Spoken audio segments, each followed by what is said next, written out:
ದೆಹಲಿಯಲ್ಲಿ ಎನ್ಡಿಎ ಮಿತ್ರ ಪಕ್ಷಗಳ ಮಹಾ ಮೀಟಿಂಗ್ ಮುಗಿದೋಗಿದೆ. ಸೊ ಎನ್ಡಿಎ ದೇಶದ ಎಲ್ಲಾ ಜನರ ವಿಶ್ವಾಸ ಗಳಿಸಿದೆ.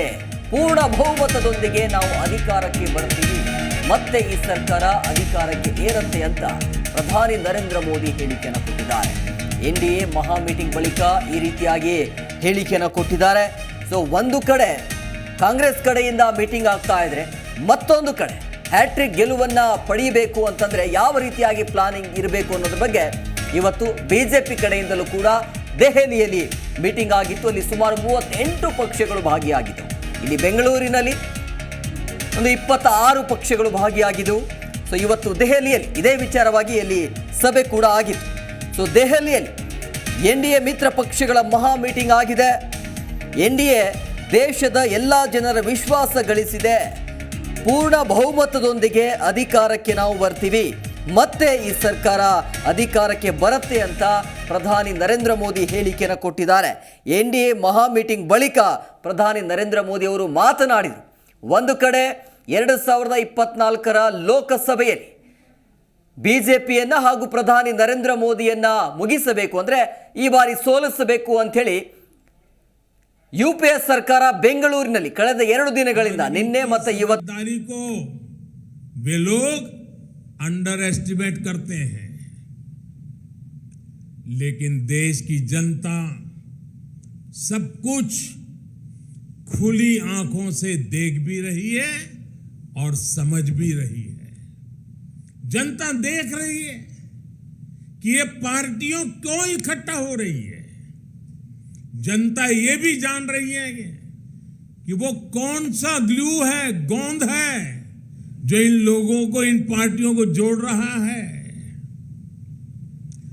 किस तरह छोटे छोटे स्वार्थ के लिए मूल्यों और सिद्धांतों से समझौता किया जा रहा है. लोग देख रहे हैं कैसे केरल में लेफ्ट और कांग्रेस एक दूसरे के खून के प्यासे हैं, लेकिन बेंगलुरु में दोनों पार्टियों के नेता ऐसे शब्दों से एक दूसरे को नवाजते थे. देश की जनता ने यह सब करीब से देखा है और देख रही है. इस साथियों, अपने राजनीतिक स्वार्थ के लिए ये लोग पास तो आ सकते हैं, लेकिन साथ नहीं आ सकते. इन्हें अपने कार्यकर्ताओं की भी परवाह नहीं है. ये अपने कार्यकर्ताओं से उम्मीद करते हैं कि जीवन भर जिसका विरोध किया उसका अचानक सत्कार करने लगे. अब ऐसे में इन दलों का कार्यकर्ता खुद भ्रमित है कि करे तो क्या करे. मैं तो आज ये भी कहूंगा कि जो लोग आज मोदी को कोसने के लिए इतना समय लगा रहे हैं, अच्छा होता वो देश के लिए सोचने में, गरीब के लिए सोचने में अपना समय लगाते. हम उनके लिए सिर्फ प्रार्थना ही कर सकते हैं.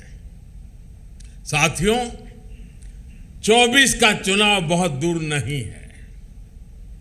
देश के लोग मन बना चुके हैं कि तीसरी बार फिर एनडीए को ही अवसर देना है.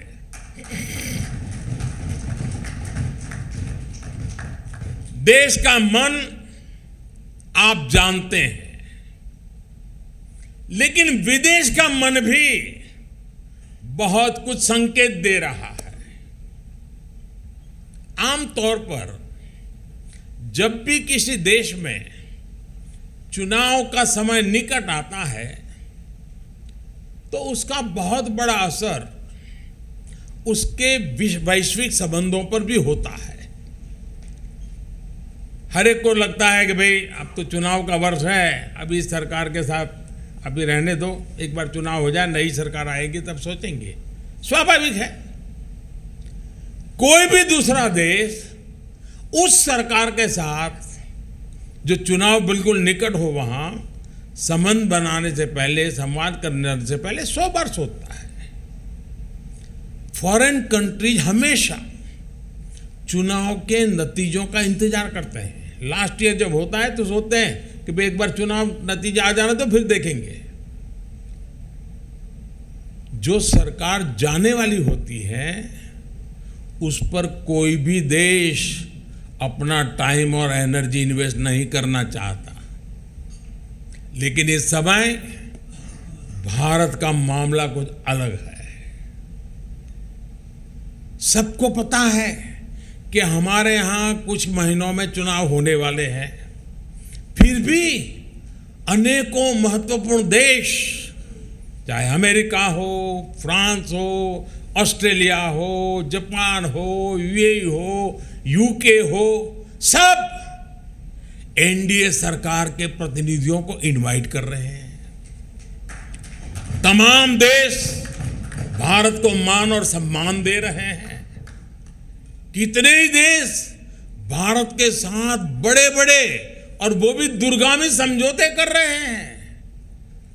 ऐसा इसलिए क्योंकि वो भी जानते हैं कि भारत के लोगों का भरोसा एनडीए पर है।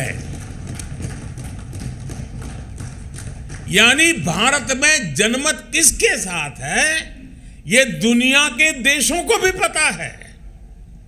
साथियों, एनडीए का विस्तार सिर्फ संख्या या भौगोलिक विस्तार का नहीं है।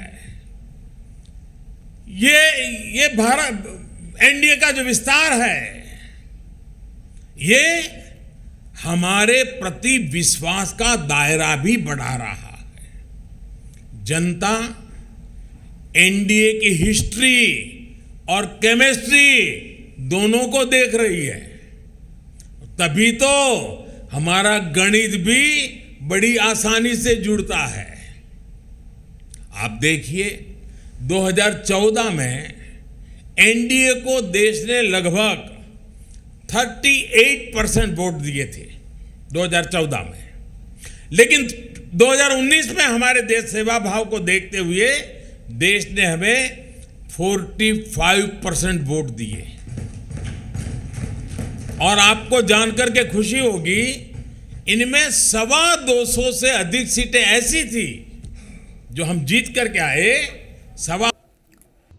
ಪ್ರತಿಕ್ಷಣದ ಸುದ್ದಿಗಾಗಿ Zee Kannada news app download ಮಾಡಿ.